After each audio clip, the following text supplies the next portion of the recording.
Correr la liebre es un dicho muy popular de La Pampa, tan popular como verlas corretear por la llanura y que se transformaran en plaga. En la chacra de mis abuelos era común encontrar todos los animales de la granja. Mi abuela los criaba y vendía para que, en jaulones grandes, fueran al mercado de Buenos Aires en tren desde Quetrequén. Tenían además 2 perros ovejeros, 2 o 3 galgos que ayudaban a las cacerías. Estaba vedado cazar liebre en época de recría. Antes de la llegada del invierno se limpiaban y preparaban las armas. El día de la cacería se realizaban las tareas de la mañana y después de la siesta se preparaban las escopetas, el rifle y la carabina con los seguros puestos. En un cajoncito sin tapa iban los cartuchos y las balas de repuesto colocados bajo el almohadón del asiento. El sulky salía al atardecer rumbo al campo donde se había pedido permiso. Uno de los lugares más codiciados era la estancia La Pitangua. Manejaban Julio y Guillermo Bota. Se turnaban para alumbrar con el reflector, tirar y recoger la presa. Era un deporte rentable. Cuereaban, estaqueaban y amontoneaban los cueros por un lado. Varias cacerías, hasta 2 veces por semana, mostraron el negocio. No recuerdo dónde la compraron ni a quién, pero sí quedó fijo en mi memoria el recuerdo de la llegada de un cajón grande de madera que contenía la máquina esquiladora. El fruto del esfuerzo era una realidad. Podían iniciar una nueva tarea que daría seguridad económica a la nueva familia y abriría caminos hacia el progreso.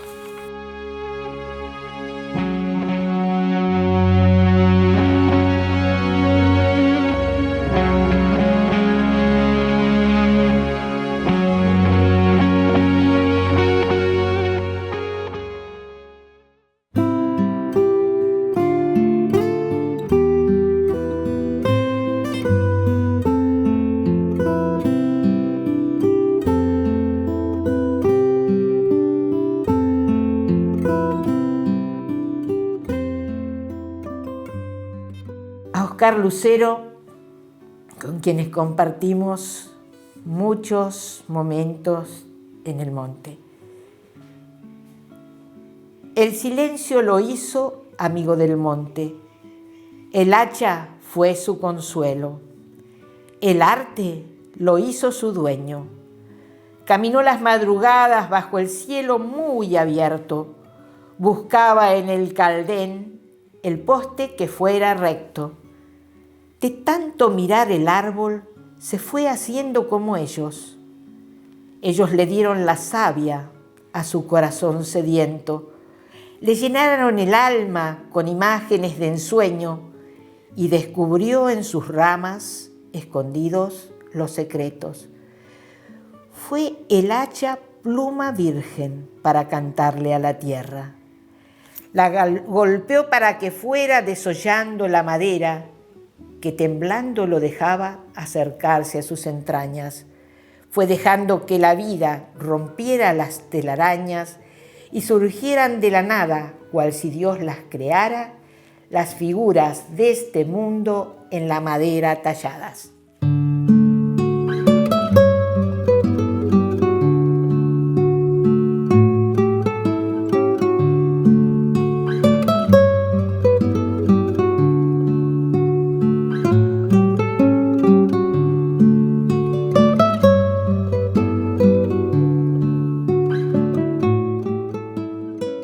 Pasaron los años. El reloj de arena continúa dejando caer su silenciosa marca.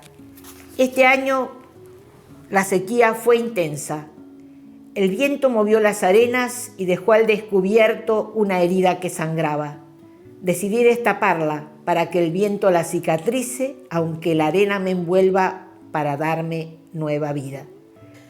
Abuela, quiero decirte que deseo ser manos para tomar las tuyas, recogerlas contra mi pecho y devolverles vida luego de haberlas arrullado contra mi corazón. Quiero darles el calor que no pude darles, bañarlas con lágrimas, cubrirlas con besos, secarlas al viento y dejar que la arena nos envuelva en su abrazo. Que ese remolino de vida que quiero transmitirte traspase los umbrales del infinito y te regale mi palabra, mi respeto, mi amor.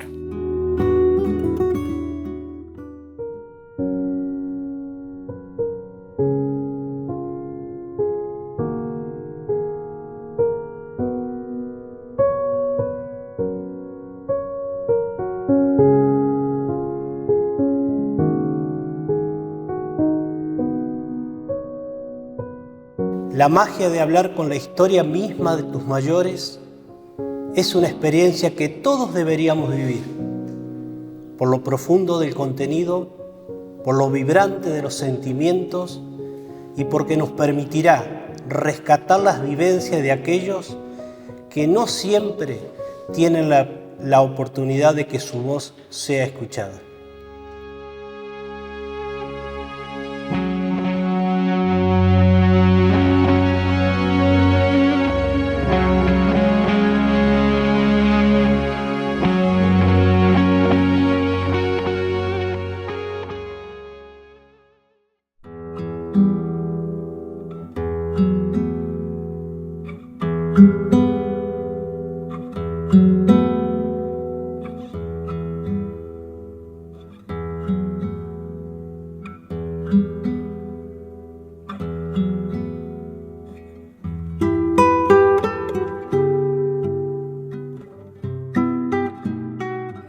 Esta vez la cara es de resignación, como si ella nos dejara bien en claro cuál es la ley de la vida, que se termina, que no somos eternos, que la vida no es simple ni fácil, pero jamás, como ella lo hizo, jamás debemos darnos por vencidos.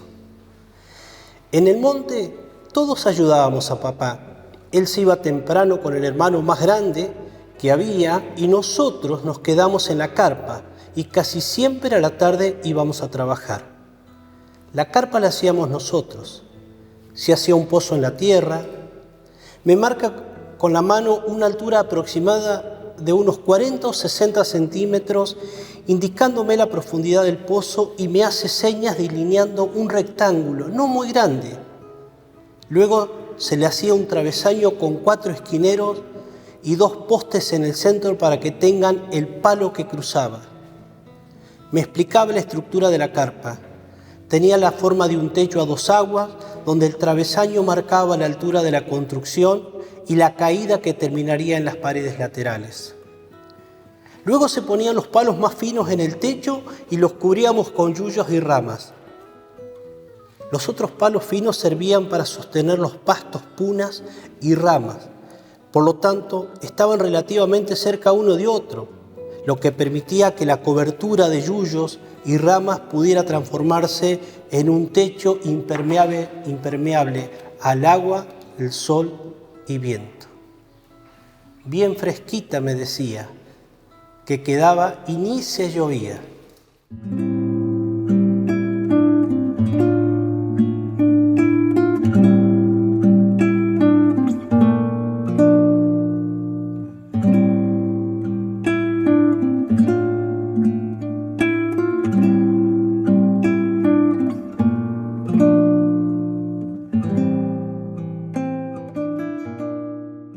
Con papá trabajamos en varios montes, Cayastal, 18, La Carolina y otros más. Siempre caminando y en casi todos esos lugares el agua nos quedaba lejos y debíamos acarrearlos en los barriles que venían para el vino. Papá nos mandaba y nos decía cómo debíamos hacer. Uno se ubicaba de un lado de la bordaleza, el otro del otro lado. Y el del medio tenía que empujar, así hacíamos cuando llegábamos a casa y llenábamos los bidones. Quedaba lejos, pero nosotros estábamos tan acostumbrados y nos divertíamos tanto en el viaje que no nos parecía mucho. Si alguien se enfermaba, se lo curaba con yuyo. Papá Cuando le dolía la muela, preparaba algo con una planta rastrera que tenía hojas negras. Creo que él la llamaba la peludilla. Se ponía eso y se curaba. Una vez me tuvo que curar a mí porque me corté la rodilla de puro machona que era. Vinieron chicos y chicas de una carpa vecina y me invitaron a peludear. Yo le pedí permiso a papá y fuimos con mis hermanos. Era una noche oscura y jugábamos en el campo y en el monte. Había una rama cortada al cejo y con el filo yo me corté al intentar saltarla. Pero igual me cortó. Me sangraba mucho y tuvimos que volver. Me muestra la cicatriz de la rodilla como prueba irrefutable de la veracidad de su historia. Papá en ese entonces me curaba con una planta que tenía pelotitas, que largan como un polvillo, que era como un secante. Me lavaba muy bien y me echaba eso hasta que me curé.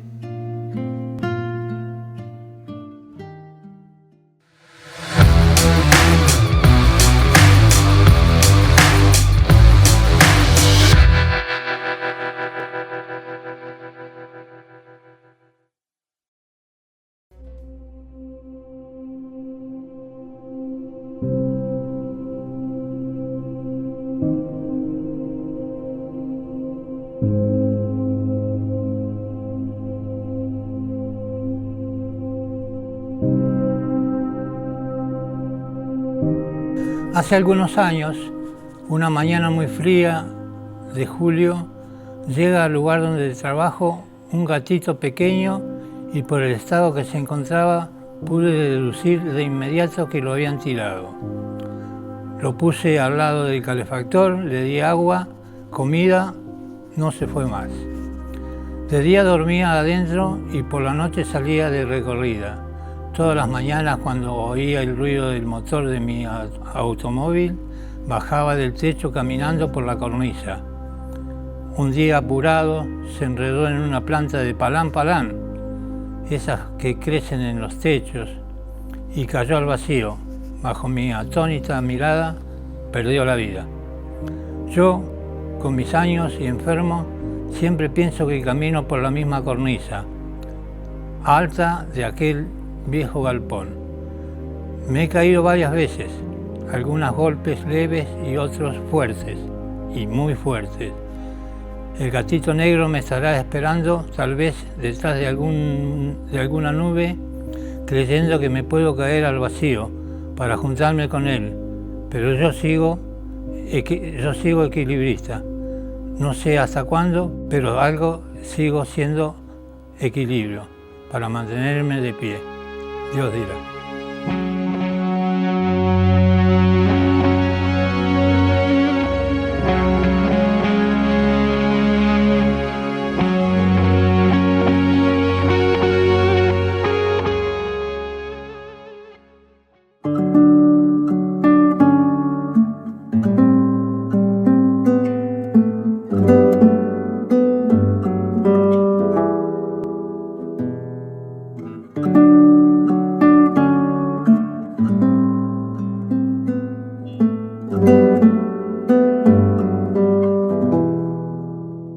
Era el 7 de agosto de 1894, a la tardecita. En el almacén de ramos generales de Cabreja y Barrio había unos cuantos parroquianos. Domingo Larrañaga y Félix Altamirano estaban acodados en el mostrador con la copa de vino charlando vaya a saber sobre qué tema. Parecía muy interesante por la seriedad que tenían. Se había armado una mesa de truco. Pedro Maya y Teófilo Figueroa, de compañeros, jugaban contra Hilario Cruces y Luciano Maisonave. El tradicional desafío que tenían era por la vuelta de Ginebra.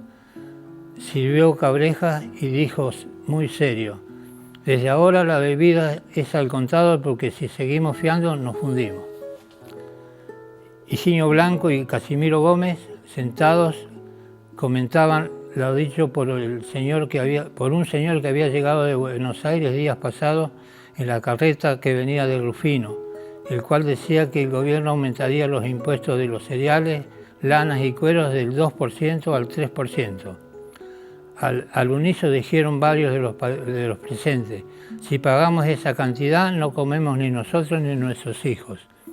El francés Maisonneuve calmó la situación diciendo que ese aumento de impuestos era para hacer ferrocarriles. Nosotros tal vez no los vayamos a ver, pero sí nuestros descendientes.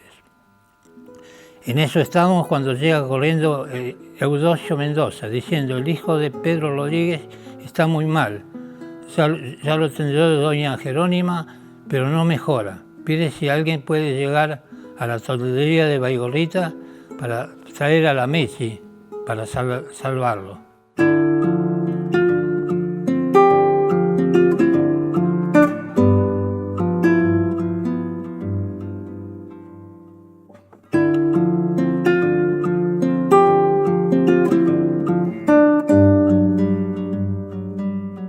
En el arco jugaba Don Mortensen, en ese puesto por la edad y porque era asmático. A la pelota la comprábamos nueva, pero para comenzar los partidos, pero como así casi siempre se pinchaba o se reventaba, la rellenamos con plumas de avestruz, porque era más liviana. Las camisetas de un equipo eran de todos los colores y modelos, la del otro lado en cuero, con pantalones largos, cortos, cortados, deshilachados, pero en calzoncillos ninguno, no los tenían. Las mujeres que jugaban, como las conocían a todas, vestían de cualquier forma. Ese día perdimos 14-6. Los jueces de línea eran de un lado Potoco Garraza y del otro Romántico Ferreira, que como sabía poco jugaba del otro lado del alambrado por la duda. Aguatero, la cara de cuajo, ya que decían tenía poderes y le echaba yuyos al agua, y por las dudas la noche anterior le enterraba un sapo vivo en el medio de la cancha. El partido fue parejo hasta que las lesiones del Riojano Argüello y del Águila Renga nos dejó en inferioridad numérica y sin dos de los baluartes del equipo.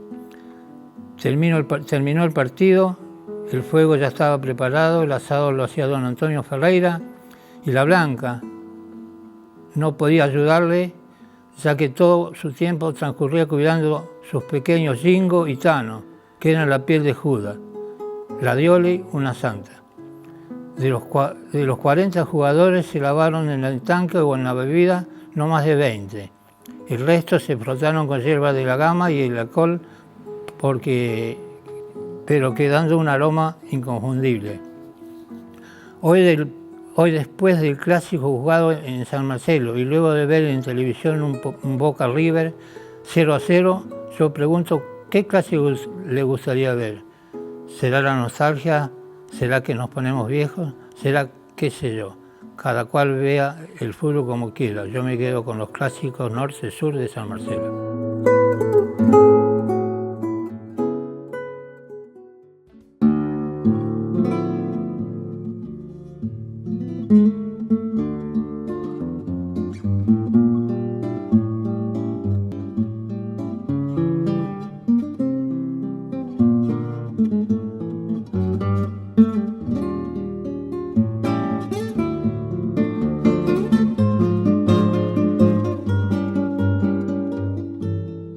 Oscar Lucero, hachero y artesano pampeano. Radicado en Parera hasta su partida en el año 2019, no solo dejó obra de arte, también una historia de vida que nos permite rescatar la memoria de los hacheros de La Pampa. Nacido en 1946 en el corazón de los Montes Pampeanos, en la estancia La Porteña, ubicado en la zona de Victorica, cuando La Pampa todavía era territorio nacional. Hijo de familia de hacheros, su padre Carmen Lucero y su madre Hortensia Leguizamón, siendo el segundo de entre sus hermanos, Raúl, Adolfo, Alejandro, Juan y su hermana Esther y Sara. Criado en la zona de Nueva Galia, San Luis, hasta sus 20 años, hizo el servicio militar en Mendoza y luego retornó a La Pampa, donde vivió gran parte de su vida hasta su fallecimiento. Su padre también fue de Victorica, hijo de puestero, llegó de capataz de hachada, sacador de planchara, con carros y chatas, cuando todavía no existían las rutas, llevando la producción al ferrocarril, que de ahí se cargaba a vagón e iba a Buenos Aires y Mendoza. Oscar Lucero era mi padre.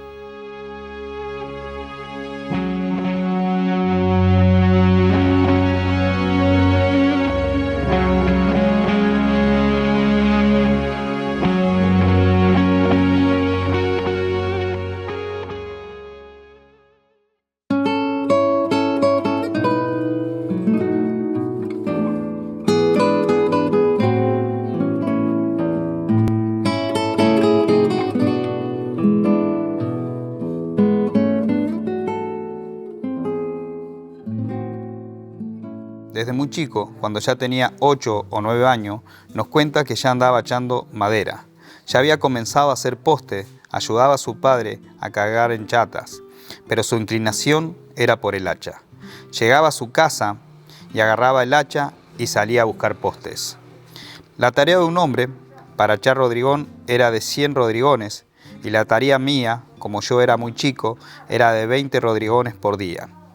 Si bien ha trabajado en otros oficios, como por ejemplo en cantera, el molino, fueron solo 1 o 2 meses y de ahí de nuevo al hacha. Oscar siempre repetía su amor por el hacha. Yo al hacha la amo muchísimo, es una herramienta de la que más amo. Logró con el paso del tiempo transformar la dureza del monte en amor y ese amor en arte.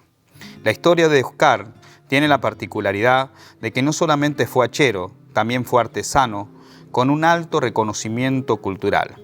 Esto último lo ha llevado a tener varias entrevistas en el diario La Nación. Para la entrevista Flash se realizó un documental audiovisual, Entre los árboles, 2003, dirigidos por Robinson Mackinson y Damián Fosasco. También formó parte del Eslabón Perdido, una serie de entrevistas dirigida por Ricardo Francinis junto a Mario Tato Mateo. Realizó trabajo para artistas como León Gieco y Palito Ortega. Realizó una escultura ante una multitud para la celebración del bicentenario en la ciudad de Buenos Aires. Ha participado de la fiesta del hachero en la localidad de Rancul, La Pampa, donde fue apodado el Mago del Hacha, y nació uno de sus hijos, quien escribe estas letras. También le ha permitido tener un espacio en la localidad de Parera, donde hasta hoy se exhiben sus artesanías en un lugar que lleva su nombre, Paseo Oscar Lucero.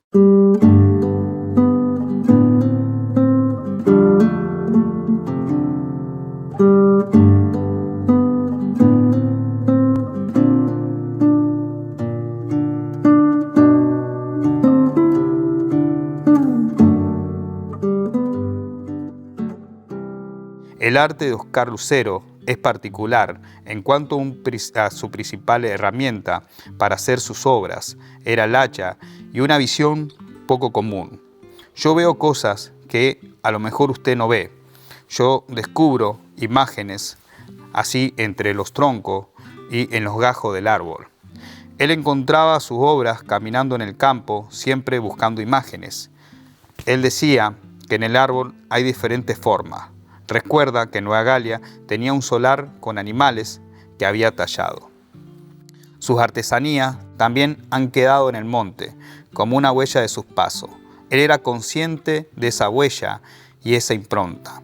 Quedaba así para siempre. O sea, lo que he tallado en lo verde se empieza a criar. Él no vendía sus obras, las hacía por placer. Se conformaba con que le dijeran que estaba bien hecho. Con eso era suficiente.